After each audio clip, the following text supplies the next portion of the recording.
So ayan guys, good morning. Welcome to another video na naman. So ngayon ipapakita ko sa inyo kung paano mag-build ng basic diagram ng Piso Wi-Fi. Piso Wi-Fi Bendo. So ayan, ito pala yung mga gagamitin natin. Ito yung cable, dalawa. At for access point natin, gumamit tayo ng A314N. Ito pala guys ay na-configure ko na. So kung gusto nyong mapanood kung paano i-configure yung A314N is ilalagay ko na lang sa description box yung link nito. At ayan, kasama yan ng A314N, yung PoE adapter nya. At yan, gagamit tayo ng USB to LAN.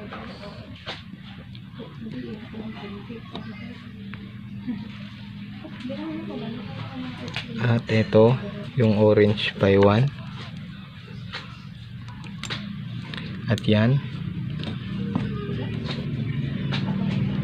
gagamit tayo ng back converter. Ayan. At ito naman pala guys yung power supply natin na 12 volts. At nilagyan ko na ng voltmeter para makita ko kung tama ba yung pumapasok na kuryente dito. At ito naman yung LED light nya para dito sa coin slot. Yan, ito naman yung coin slot nya.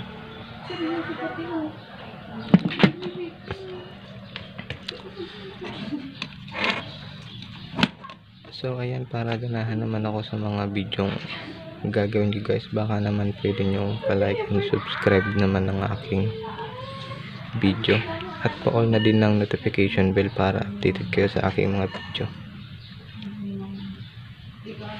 So ayan, pag nag-order pala kayo ng Orange Pi 1, Orange Pi 1 is may kasama na siyang ganyan. So ayan, simulan na natin.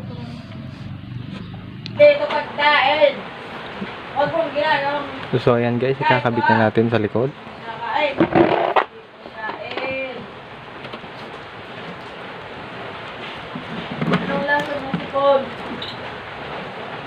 Ayan.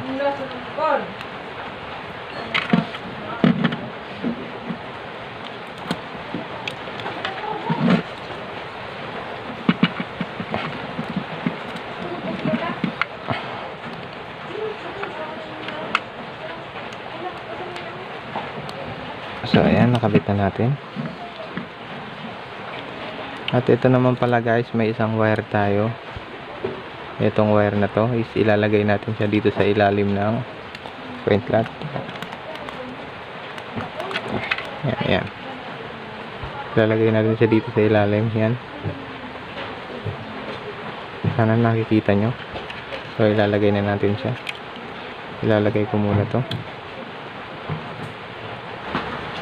So ayan, nalagay na natin. At yung coin slot ilagay na din ay yung ano, yung cord nya, lagay na natin sa likod. So ayan, lagay na.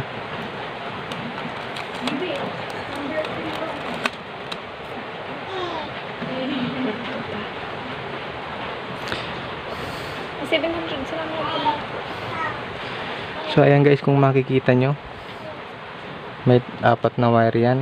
Yang pula, puti, itim, at yung green. Yung green na sabi ko na kanina sa inyo is kulay brown yan. Pinalitan ko lang ng kulay, kaya kulay green na yan. So yung puti guys is ilalagay siya natin dito sa board natin.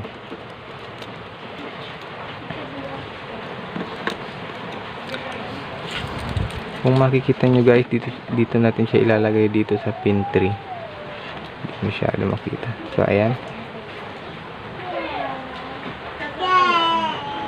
So ayan, dito tayo sisimula. 1 2, balik ulit tayo 3.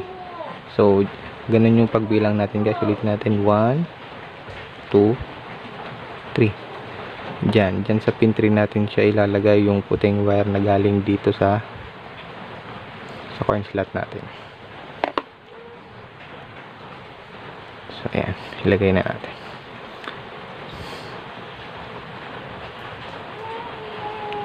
So ayan, nalagay na natin.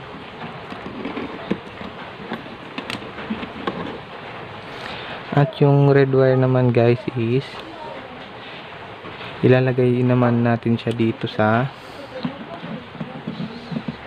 power supply natin dito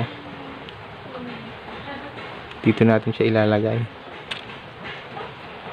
dito siya sa positive ilalagay yung red wire nya. At yung black wire naman is yung black wire ng coin slot guys is dito rin sa negative, dito rin siya ilalagay. So ayan dyan, negative. Ilagay muna natin siya dito.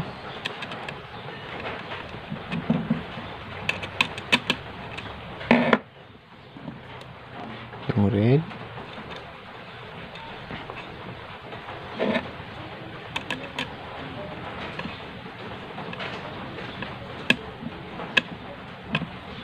At yung black. So ayan, sana guys nasusundan nyo ako.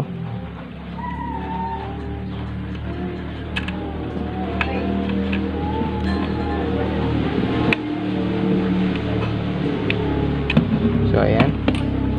At ito naman pala guys yung nasa likod ng coin slot, yung nasa baba is dito rin natin siya ilalagay, dito rin sa board, dito lang sa katabi ng pin 5 ay ng pin 3. Ayan, kasi dito lang sa katabi niya. Eh, pinakita ko lang sa inyo kung paano magbilang lang ulit kayo ng hanggang pin 5 yung isa. So ayan, ilalagay ko na.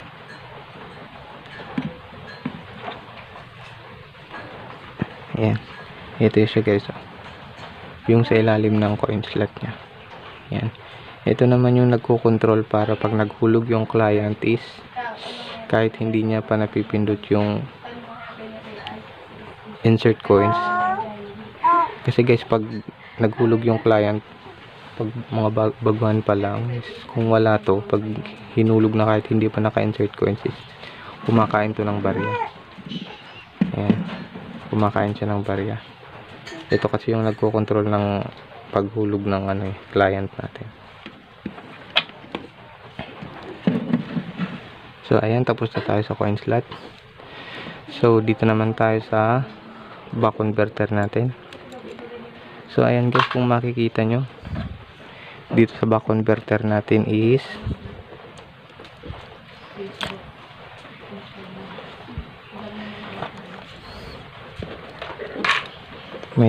may dalawa ring wire tayong inilagay, yung negative at positive.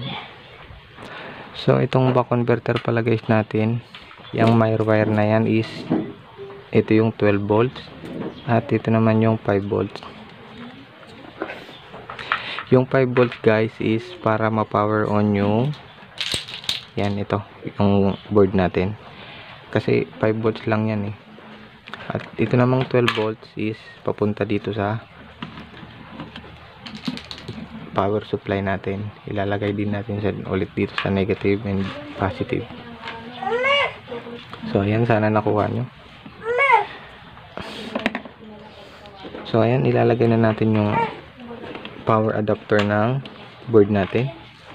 Ilalagay natin siya dito.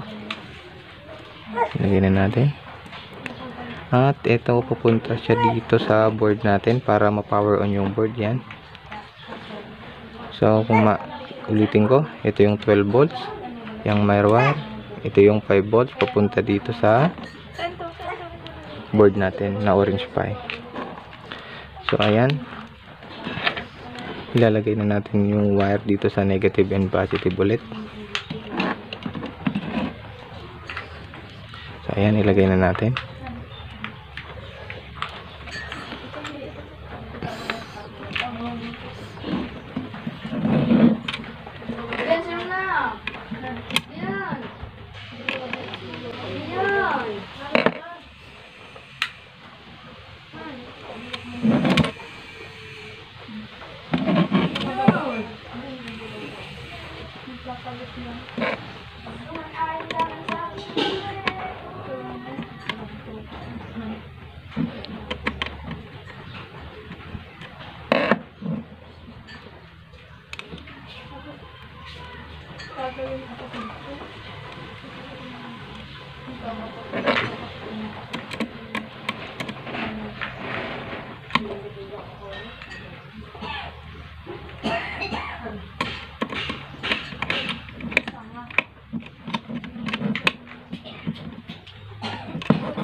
So, nalagay na natin siya dito sa power supply natin. And susunod naman itong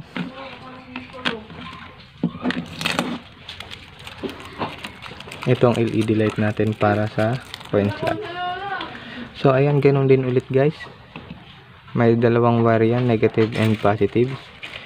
So, yung dalawang wire na yan is ilalagay lang ulit natin siya dito din sa, so, dyan, yan, sa power supply natin. Yung dalawang wire na yan is ilalagay din natin siya dito, negative and positive. So, ganun lang guys, ilalagay nyo lang ulit siya dyan.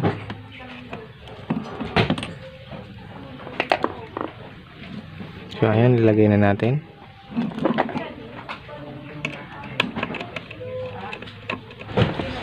So, ayan guys, tapos na natin siyang mailagay. Ayan na. Ito na siya. Ito na yung negative. At ito naman yung positive.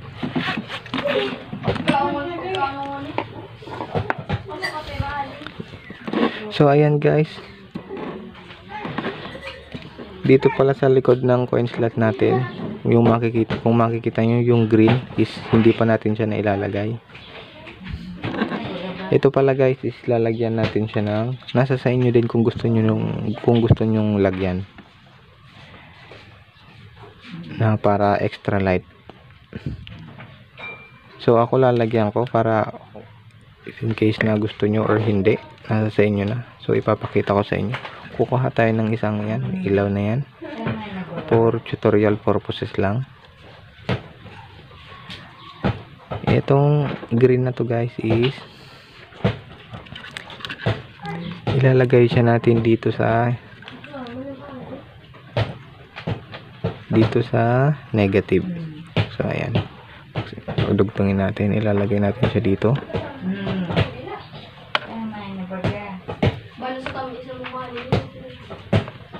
So ayan. So ayan, nakalagay na. At yung negative naman pala guys is dinugtungan natin ng wire. So ilalagay din natin to dito rin ulit sa dito ulit. So ilalagay din natin siya ulit sa positive. So pagsasama-samahin natin lahat yung nakalagay dito sa positive is positive lang. So ayan, ilalagay natin siya dyan. So ilagay ko muna.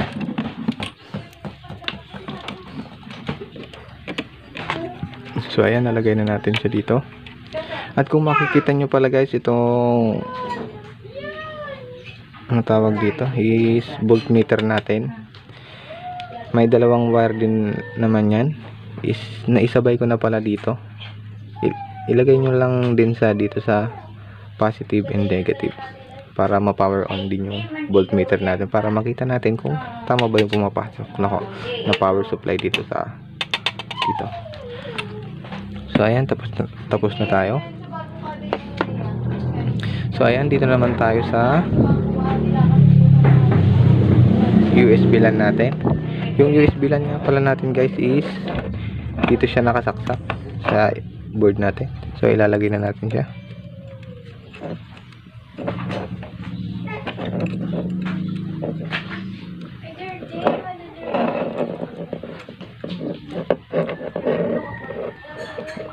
So ayan, nalagay na natin.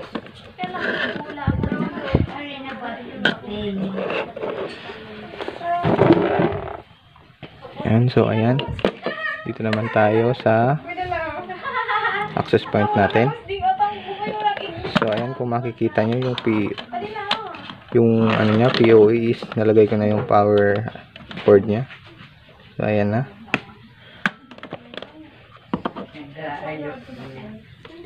So ayan guys, yung itong LAN cable na to is ilalagay natin siya dito sa USB LAN natin. Ayan. So ayan. At papunta naman siya dito sa PoE natin. Dito rin sa LAN. So ayan. Sa LAN.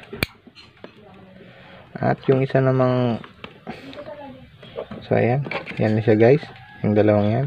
Magkukuha ulit tayo ng isang LAN cable pa. Ilalagay natin siya dito sa PoE. Papunta naman dito sa access point natin. Yan dyan. Para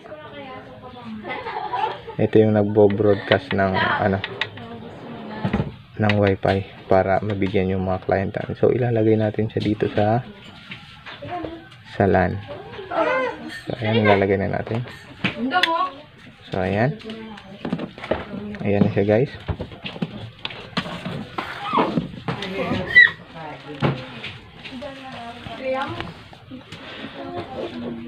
So ayan, kung makikita nyo guys, tapos na nating makabit yung mga wire. So try naman nating i-power on yung itong board. So ayan, kukuha muna tayo ng extension.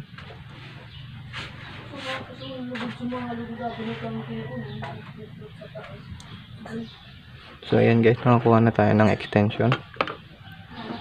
At kung makikita, at may hindi pala ako nasabi sa inyo guys, ito pala dito sa board natin is may memory card yan. At yung memory card na yan is may system yan. May ang tawag ba doon? May nilagay akong software dyan. Nilagay ko is PisoPi. Kung gusto nyo mapanood kung paano maglagay ng software dito sa SD card, is ilalagay ko na lang sa description box yung link para mapanood nyo. So ayan, power on natin.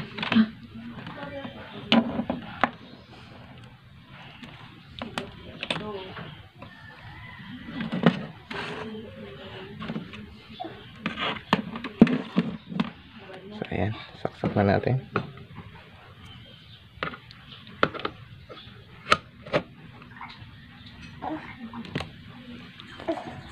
So ayan. At ito namang sa PoE natin para ma-power on yung, so ito para ma-power on yung access point natin.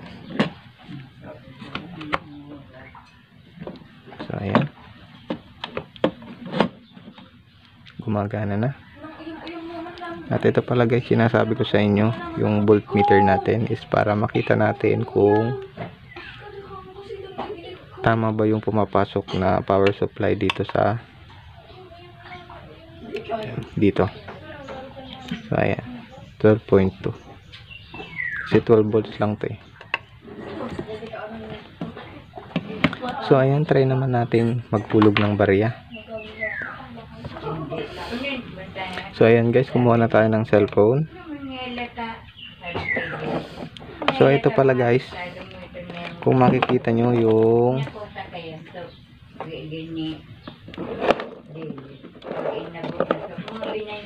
ito yung USB tool natin, kung makikita nyo umiilaw siya. Diyan nyo makikita kung maayos bang gumagana yung SD card natin. Kasi pag hindi yan umilaw is kung hindi sira yung USB tool natin, is yung SD card yung sira. So ayan, dyan nyo lang makikita kung gumagana ba yung SD card natin. So ayan, try na natin maghulog ng barya.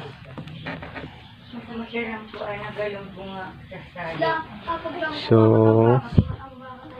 open na natin yung wifi.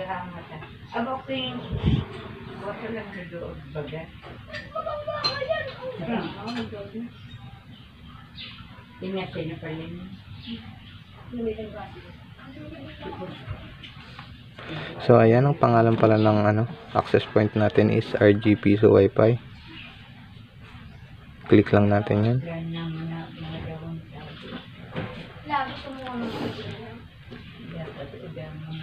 So ayan guys, kung makikita nyo, nagre-redirect tayo sa portal nya. Is try naman natin maghulog ng barya para makita natin.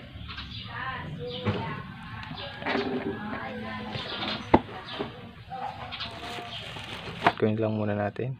Ay, so ipakita ko pala sa inyo guys, yung sinabi ko sa inyo kanina na pag hindi siya naka-insert coins, kahit hulugan nyo siya ng barya is hindi siya kakain pag hindi pa naka-insert coins. So ayan, try natin. So ayan, diba dito di siya kumakain hanggat hindi pa naka-insert coins. Yan yung ano, yan yung kalamangan pag may mga bago tayong client na hindi pa alam. So ayan, ito yung dahilan guys, yung wire na yan. Kasi pag walang wire na yan, pag di nyo kinabit yan papunta dito sa board na to, is kahit hindi pa kayo naka-insert coins, is pag naghulog kayo ng barya, ikakainin yan. So ayan, power. So ayan guys, insert coins natin.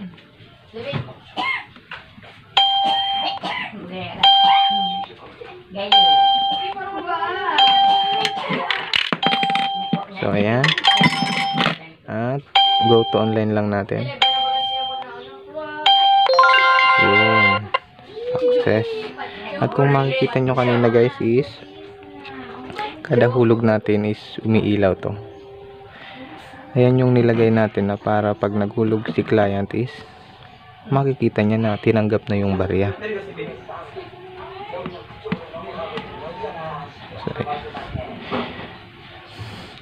So ayan guys,